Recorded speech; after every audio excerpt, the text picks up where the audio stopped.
let me think about that, because it's quite a hard question. The thing is, I don't really have a lot of memories from my past, but I think like if someone that you really love says that that person doesn't need you, that just hits different. If someone random is saying to me like, oh, VRC is sure, yo, got you fam, no worries. But if you have a strong connection with someone and that you see that person is seriously mad and is like, I don't want to deal with you anymore, you're dead to me, I think that kind of hurts, like especially when you love that person so much. Imagine if my mom said like, you're dead to me, I'm be like, what did I do wrong? I would actually just cry. One of my exes, when they broke up with me, told me that I was nothing but a stepping stone for them to actually get to where they wanted, and that they were thankful I was stupid enough to actually let them live with me. Well, I was obviously emotionally distraught, and I did the thing that you're not supposed to do, which is let your emotions take over. I managed to correct some of it later. I just blocked her on everything because she was still trying to talk to me, which was just not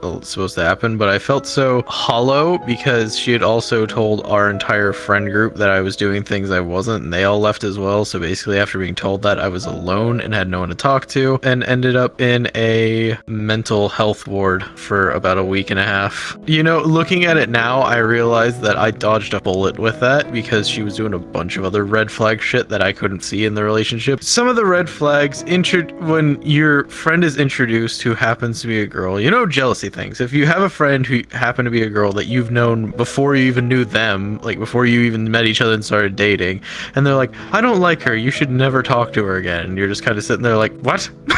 And seriously, they were always trying to like, I want to do my own things every once in a while. So when I would do my own thing, like what was the stupid thing?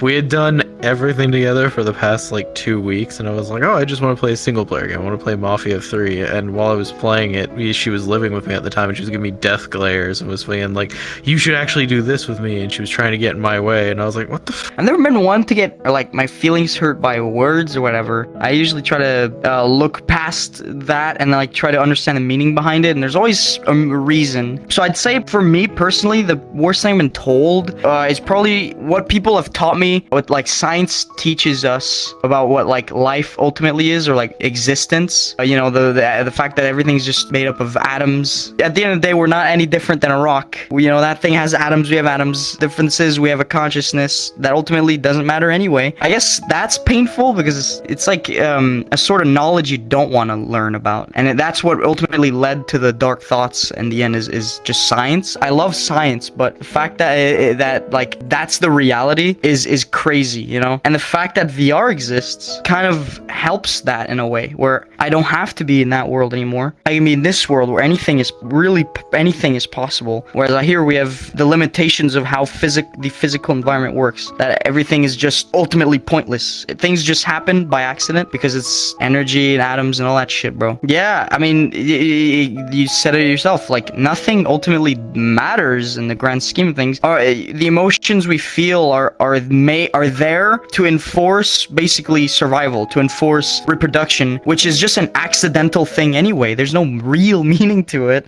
There's no, you know, so it's kind of hard when you're trying to get up every day out of your bed to go do things, when you're like, what's the point? It's such a hurtful thing to like realize if you realize it poorly, right? I think a lot of people could relate if they, you know, really truly understand what the universe is to a fundamental level. There's no point. There's literally no point to it. I still have emotions. I can't not have emotions. That's a part of being a living creature, right? With a brain and everything. And a lot of those emotions are awesome, you know? I love feeling happy. It's awesome. It's just now I know those thoughts still linger in the back of my head. I love science, but I don't let them control my emotions anymore. I try to view it in a sort of vacuum, an emotional vacuum. And when things come to being emotional, then I'll focus on what makes me happy instead. You know, for example, okay, I wake up, okay, well today I'm gonna go play VR, which I know makes me feel good, therefore I'm motivated to do this. I'm gonna go work out. It's hard, I don't want to do it, but I know that if I do it, well, not that I don't want to do it, well, some days you know, but it's a hard thing to do. It's hard to motivate yourself to do it. And then I give myself a mentality of, I'm an alpha fucking whatever, I listen to good music, that all these things that reinforce positive thoughts thoughts. Ultimately, the more you add that to your life, the more you'll end up being happy. It's your mindset, right? Just enforce positivity. Someone's mean to you, be positive to them. Like, spread more positivity, and you're going to feel more positive as an end result. As someone said, as NF, the artist, the rapper said, your mind is a powerful place. What you feed it can affect you in a powerful way. And that's true. You have to feed it the correct things to like make something positive out of it. And so you have to pick and choose. Only a small percentage of people who watch my videos are actually subscribed. So if you end up liking this video, consider subscribing. I've definitely held on to the time my stepfather, ex-stepfather now, my mother divorced him. He told me to my face that my problems didn't matter in the grand scheme of things and that I shouldn't be like talking about them and it doesn't matter. And I still hold on to that to this day. It's really hard to open up after someone has told that to you. I don't know, like I haven't really had a lot of time to like process all my feelings, and I definitely want to get a therapist sometime soon, but it's been easier having my own space and being able to take care of my own things and have like, this is my space, and like I can tell when I'm depressed because my space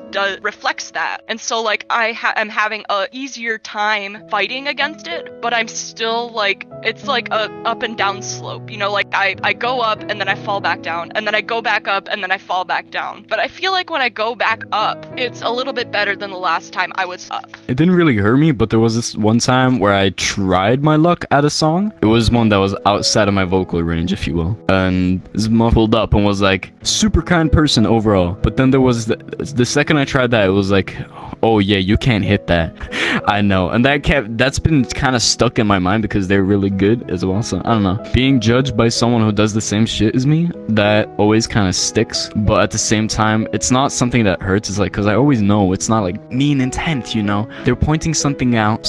I don't know if it's mean or not, if they mean it intentionally to be, you know, malice. But it keeps me thinking about it, and it keeps me kind of moving on and improving and trying to get better at that one department. If there's one thing that people like point out, then I try to get better at that. Honestly, whatever anyone says in VRChat that isn't positive, don't care about it. Obviously, there's a difference between negative statements and constructive criticism. If you're out there performing and trying your hardest to, you know, get better, because honestly, I started this entire singing gig and this entire guitar gig, I practiced by just singing in VRChat. So obviously, I was dog shit when I started, and you're always gonna start from somewhere. When I was younger, I came out as bisexual. I had to tell my dad, obviously, and obviously he didn't live with me or anything like that. And I rang him, and yeah, he didn't really take it very well. I can't remember exactly what he said, but it wasn't very nice. Yeah, and I basically told him to do one at that point, but we get along now. But yeah, that's the only thing I can think off the top of my head. And I think the only reason it bothered me is because it was my dad. If anyone else said it, I didn't give a fuck. Do you know what I mean? Yeah, over that. Like, I think he regretted it straight away after he said it. I don't think he really meant to say it the way it came out, to be honest. But yeah, it still pissed me off at the moment.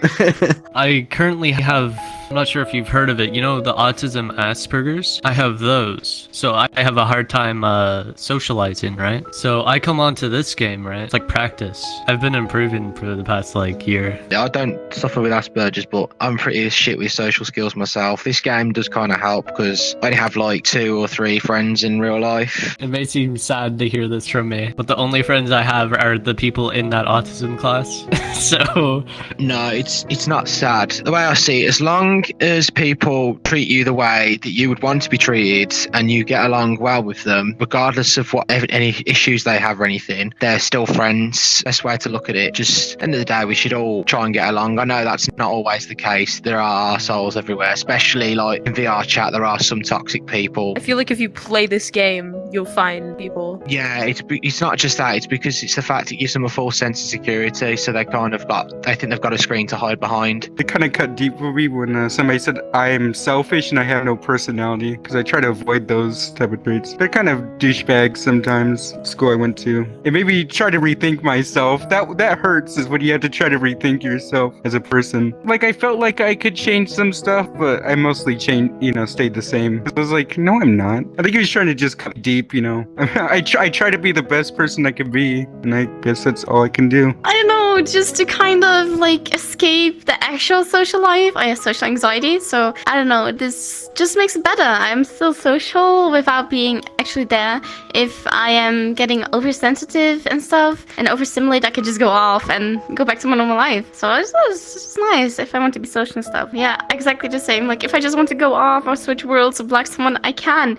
I just can go off every moment, and I'm still in my house, like my safe space. So I'm working on bettering myself, and then I can say I'm happy. But right now I can't say I am, but that I'm hopeful. In the beginning, I am just looking to improve myself so I can be happy in my own body and happy with myself instead of sitting here thinking I'm a fat slob, which I am. And then after that, looking for someone to actually be with that isn't crazy. Well, it's to improve one's mental health, you need 3 key things, is what I realized. You need something to keep you healthy, even if it's actual work or it's something like going to the gym and working out and all that stuff. It's something to keep your body healthy and functioning. You need something for your mind to stay healthy so you can't overthink and do stuff like a hobby or something that actually makes you excited so that you can keep working on it and it constantly improves your mindset.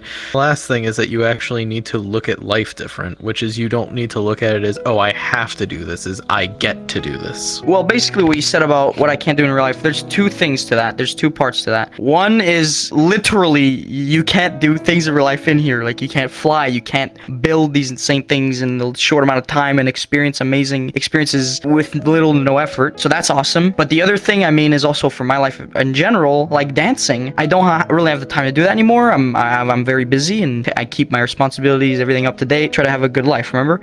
But when I hop in here, hey, I can do it. That VR makes me do something I love to do. But I get the best of both worlds in that sense. Or meeting, new people at the click of a button. Like it's basically the same appeal as a social media platform or any like chat room or anything where you love. It's so fun because it's meeting people and making experiences. But now it's to like a literal sense. Like I'm literally here basically, and it's at all at the click of a button. It's way easier than to just go out in the real world where there's limitations and rules and strictness. In here you can do whatever you want, man. Touching on that part of your question of the what can I do in here that I can't do in real life, that's basically the way I see it. As life goes on, you kind of, and especially as you grow up, I'm in my late 20s, so when I was younger, I got offended by a lot more stuff. When you go through like experiences of people being offensive, people being horrible and stuff like that, you do kind of gather a very kind of thick skin to it. And so there's not a lot somebody could say to me which would really offend me. The only time I'd say I'd get offended or get concerned is when I see people do it to other people, especially if those people are maybe not as thick-skinned. There's a lot of people in VR chat which just kind of come on here kind of just to troll and try to make people laugh, which is fine, but there's also a small, I think it's a tiny subset which are just generally just trying to like rage and just like, there's a block button for those type of people, but they do exist, and I think that angers me more than anything really. It's not really happened a lot to me in real life. I think the thing is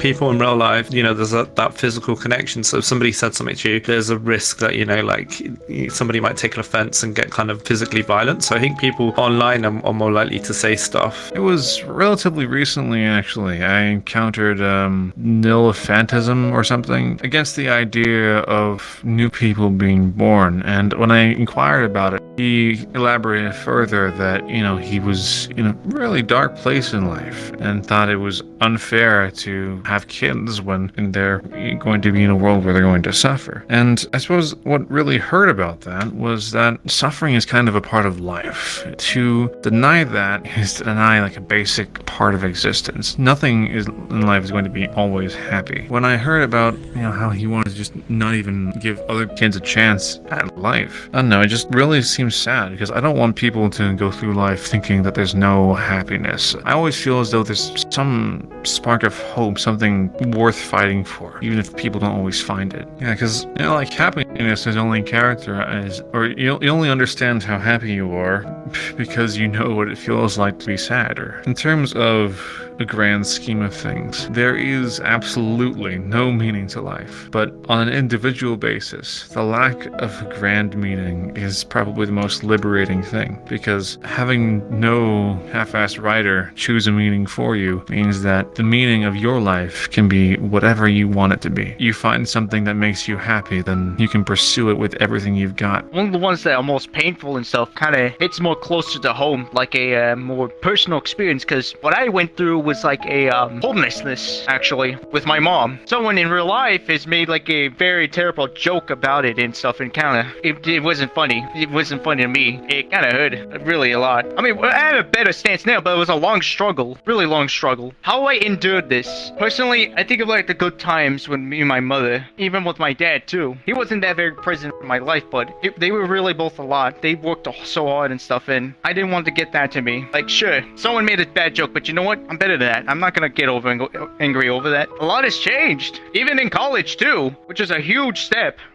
What to say to the world? Tons of people that need something to be said. I really had to say something. Don't give up. If you feel like your days are dark, everything just feels like options are running out, don't give up. There's always a chance, and you gotta make the best of it. Thank you very much for hearing us out. Oh, thank you. Hey, you too, Bally. Like, until very recently, I've been struggling with depression, and I just didn't realize it until I was kind of like diagnosed with that, and I started taking medication for it, and now I'm much better off, even though like not much has materially changed, just like my outlook, I guess, on myself and how I face problems and how I look at them. Because the big problem was like whenever I started thinking deeply about myself and how I could solve issues, and it turns out like I would just get these immediate, very, very strong negative thoughts that would overpower anything else, and that would just like block any kind of like problem solving ability that I had as a human being who learns, right? A lot of that is literally just your brain attacking you, and it's not you. You can get past that, but it's very difficult to fight your brain over it. It took meds for me to realize just how deep it was. After seeing a therapist for years and years, and then only eventually did he recommend a psychiatrist. And it's kind of, it is a stopgap in the sense that I don't know if I'm just going to take medication for the rest of my life. It doesn't necessarily fix the underlying